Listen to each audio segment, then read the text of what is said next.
गुरुर्ब्रह्मा गुरुर्विष्णु गुरुर्देवो महेश्वर गुरुर्साक्षात् परं ब्रह्म तस्मै श्री गुरवे नमः। ध्यानमूलं गुरुमूर्ति पूजामूलं गुरुपदं ज्ञानमूलं गुरुवाक्य मोक्षमूलं गुरुकृपा। ओम नमो भगवते वासुदेवाय।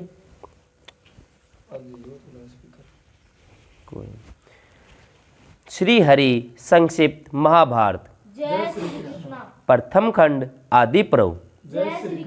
अभी तक हमने जाना युधिष्ठिर के युवराज पद पर विराजमान होने के बाद धृतराष्ट्र को चिंता हुई और उन्होंने मंत्री कणिक से उनके बारे में पूछा। मंत्री कणिक ने उनको वन में जाने की सलाह दी, जिससे आज हम आगे पढ़ेंगे। पांडवों को वारणावत जाने की आज्ञा और लाक्षागृह का निर्माण। वैशंपायन जी कहते हैं, जन्मेजय दुर्योधन ने देखा कि भीमसेन की शक्ति असीम है और अर्जुन का अस्त्र ज्ञान और अभ्यास विलक्षण है। उसका कलेजा जलने लगा। उसने कर्ण और शकुनी से मिलकर पांडवों को मारने के बहुत उपाय किए, परंतु पांडव सबसे बचते गए। विदुर की सलाह से उन्होंने यह बात किसी पर प्रकट भी नहीं की। नागरिक और पूर्ववासी पांडवों के गुण देखकर भरी सभा में उनके गुणों का बखान करने लगे। वे जहाँ कहीं चबूतरों पर इकट्ठे होते, सभा करते, वहीं पर इस बात पर जोर डालते कि पांडु के ज्येष्ठ पुत्र युधिष्ठिर को राज्य मिलना चाहिए। धृतराष्ट्र तो पहले ही अंधे होने के कारण राज्य नहीं मिला, अब वे राजा कैसे हो सकते हैं। शांतनु नंदन भीष्म भी बड़े सत्यसंध और प्रतिज्ञा प्रायण हैं। वे पहले भी राज्य अस्वीकार कर चुके हैं, तो अब कैसे ग्रहण करेंगे। इसलिए हमें उचित है कि सत्य और करुणा के पक्षपाती पांडु के ज्येष्ठ पुत्र युधिष्ठिर को राजा बनावें। इसमें कोई संदेह नहीं कि उनके राजा होने से भीष्म, धृतराष्ट्र आदि को कोई असुविधा होगी। वे बड़े प्रेम से उनकी संभाल रखेंगे। प्रजा की यह बात सुनकर दुर्योधन जलने लगा। वह जल भुन और कूदकर धृतराष्ट्र के पास गया और उनसे कहने लगा, पिताजी, लोगों के मुख से बड़ी बुरी बेझिझक सुनने को मिल रहा है। वे भीष्म को आपको हटाकर पांडवों को राजा बनाना चाहते हैं। भीष्म जी को तो इससे कोई आपत्ति नहीं, परंतु हम लोगों के लिए यह बहुत बड़ा खतरा है। पहले ही भूल हो गई, पांडु ने राज्य स्वीकार कर लिया। आपने अपनी अंधता के कारण मिलता हुआ राज्य भी अस्वीकार कर दिया।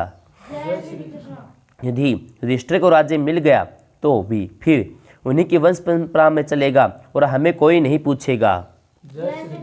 हमें और हमारी संतानों दूसरों के आश्रित हो जाएंगी। इसके लिए आप कोई न कोई युक्ति सोचिए। यदि पहले ही आपने राज्य ले लिया होता तो कहने की कोई जरूरत नहीं पड़ती। अब क्या किया जाए। धृतराष्ट्र अपने पुत्र दुर्योधन की बात और कणिक की नीति सुनकर दुविधा में पड़ गए। दुर्योधन ने कर्ण, शकुनी, दुशासन के साथ विचार करके धृतराष्ट्र से कहा, पिताजी, आप कोई सुंदर सी युक्ति सोचकर पांडवों को यहाँ से वारणावत भेज दीजिए। धृतराष्ट्र सोच विचार में पड़ गए। धृतराष्ट्र ने कहा, बेटा, मेरे भाई पांडु बड़े धर्मात्मा थे। सबके साथ और विशेष रूप से मेरे साथ वे बड़ा उत्तम व्यवहार करते थे। वे अपने खाने पीने की परवाह नहीं रखते थे, सब कुछ मुझसे कहते और मेरा ही राज्य समझते थे। उनका पुत्र युधिष्ठिर भी वैसा ही धर्मात्मा, गुणवान, यशस्वी और वंश के अनुरूप है। हम लोग बलपूर्वक उसे वंश परंपरागत राज्य से कैसे च्युत कर दें, विशेष करके जब उसके सहायक भी बहुत बड़े बड़े हैं। पांडु ने मंत्री, सेना और उनके वंश परंपरा को खूब भरण पोषण किया है। सारे नागरिक युधिष्ठिर से संतुष्ट रहते हैं। वे बिगड़कर हम लोगों को मार डालें तो। दुर्योधन ने कहा, पिताजी, इन भावी आपत्ति के विषय में मैंने पहले ही सोचकर अर्थ और सम्मान के द्वारा प्रजा को प्रसन्न कर लिया है। वह प्रधानतया हमारी सहायता करेगी। खजाना और मंत्री मेरे अधीन है ही। इसमें यदि आप नम्रता के साथ पांडवों को वारणावत भेज दे तो राज्य पर मैं पूरी तरह कब्जा कर लूंगा। उसके बाद वे आ जाएं तो कोई हानि नहीं। धृतराष्ट्र ने कहा, बेटा मैं भी तो यही चाहता हूँ, परंतु यह पापपूर्ण बात उनसे कहूँ कैसे। भीष्म, द्रोण, कृपाचार्य और विदुर की इसमें सम्मति नहीं है। उनका कौरव और पांडवों पर समान प्रेम है। यह विषमता उन्हें अच्छी नहीं मालूम होगी। यदि हम ऐसा करेंगे तो हम पर उन कौरवों महानुभाव जनता का कोप क्यों न होगा। दुर्योधन ने कहा, पिताजी भीष्म तो मध्यस्थ है, अश्वत्थामा मेरे पक्ष में है, इसलिए द्रोण उसके विरुद्ध नहीं जा सकते। कृपाचार्य अपनी बहन, बहनोई और भांजों को कैसे छोड़ेंगे। रह गई बात विदुर की, वे छिपे छिपे पांडवों से मिल रहे हैं, पर अकेले क्या कर लेंगे। इसलिए आप बिना शंका संदेह के कुंती और पांडवों को वारणावत भेज दीजिए, तभी मेरी जलन मिटेगी। यह कहकर दुर्योधन तो प्रजा को प्रसन्न करने में लग गया और धृतराष्ट्र ने कुछ ऐसे चतुर मंत्रियों को नियुक्त किया जो वारणावत की प्रशंसा करके पांडवों को वहां जाने के लिए उकसावे।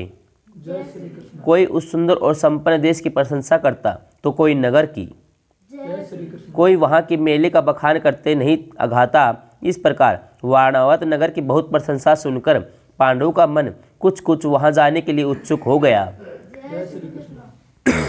अवसर देखकर धृतराष्ट्र ने कहा, प्यारे पुत्रों, लोग मुझसे वारणावत की बड़ी प्रशंसा करते हैं। यदि तुम लोग वहां जाना चाहते हो तो हो आओ। आजकल वहां मेले की बड़ी धूम है।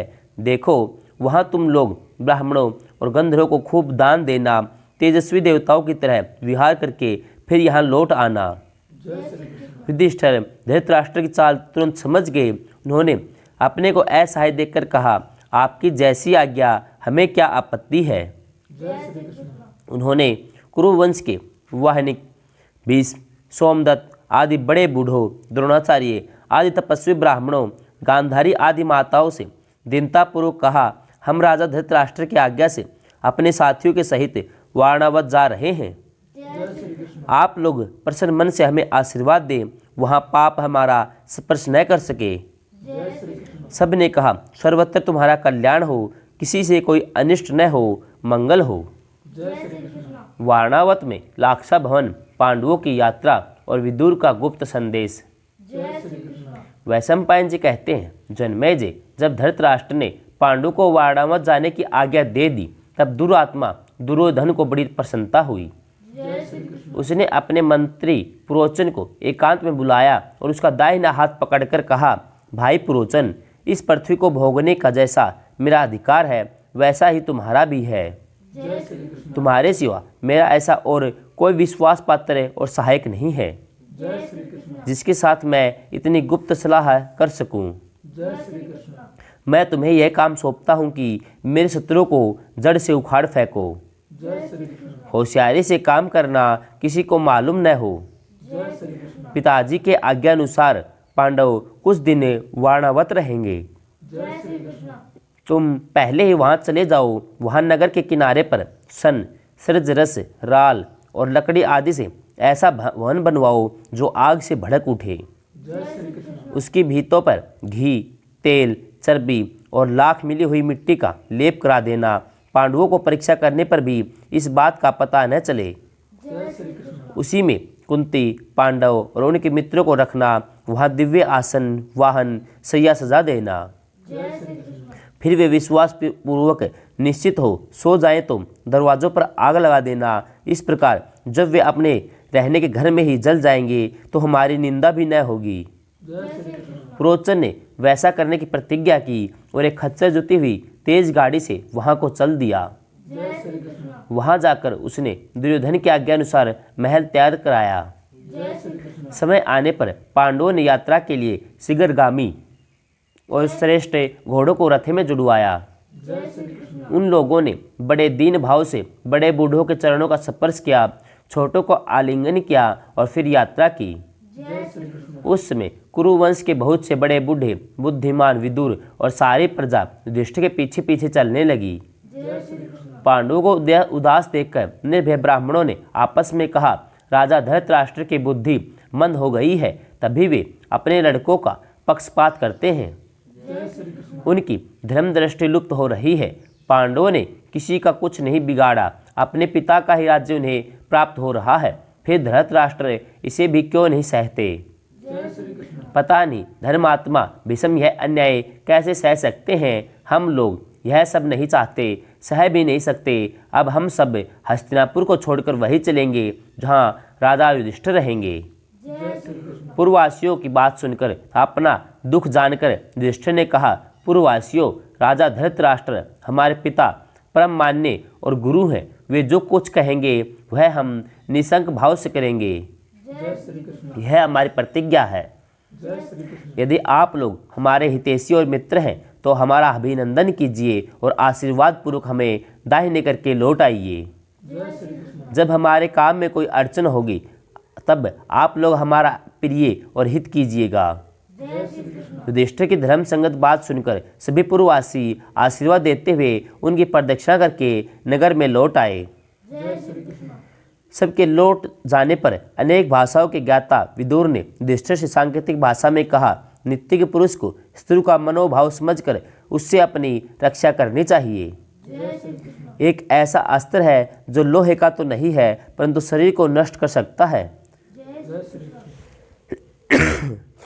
यदि शत्रु इस दाव को समझ ले तो वह मृत्यु से बच सकता है। आग घास फूस सारे जंगल को जला सकती है, परंतु बिल में रहने वाले जीव उससे अपनी रक्षा कर लेते हैं। यह जीवित रहने का उपाय है। अंधे का रास्ता और दिशाओं का ज्ञान नहीं होता, बिना धैर्य के समझदारी नहीं होती। मेरी बात को भली भांति समझ लो। शत्रु के दिए हुए बिना लोहे के हथियार को भी जो स्वीकार करता है वह स्याही के बिल में घुसकर आग से बच सकता है। दिशा आदि का ज्ञान पहले ही ठीक कर लेना जिससे रात में भटकना न पड़े। अर्थात उस सुरंग से यदि तुम बाहर निकल आओगे तो उस भवन की आग में जलने से बच जाओगे। घूमने फिरने का रास्ते का ज्ञान हो जाता है, नक्षत्रों का दिशा का पता लग जाता है। जिसकी पांचों इंद्रियां वश में है, शत्रु उसकी कुछ भी हानि नहीं कर सकते। विदुर का संकेत सुनकर युधिष्ठिर ने कहा, मैंने आपकी बात भली भांति समझ ली। विदुर हस्तिनापुर लौट आए। यह घटना फाल्गुन शुक्ल अष्टमी रोहिणी नक्षत्र की है। जय श्री कृष्ण।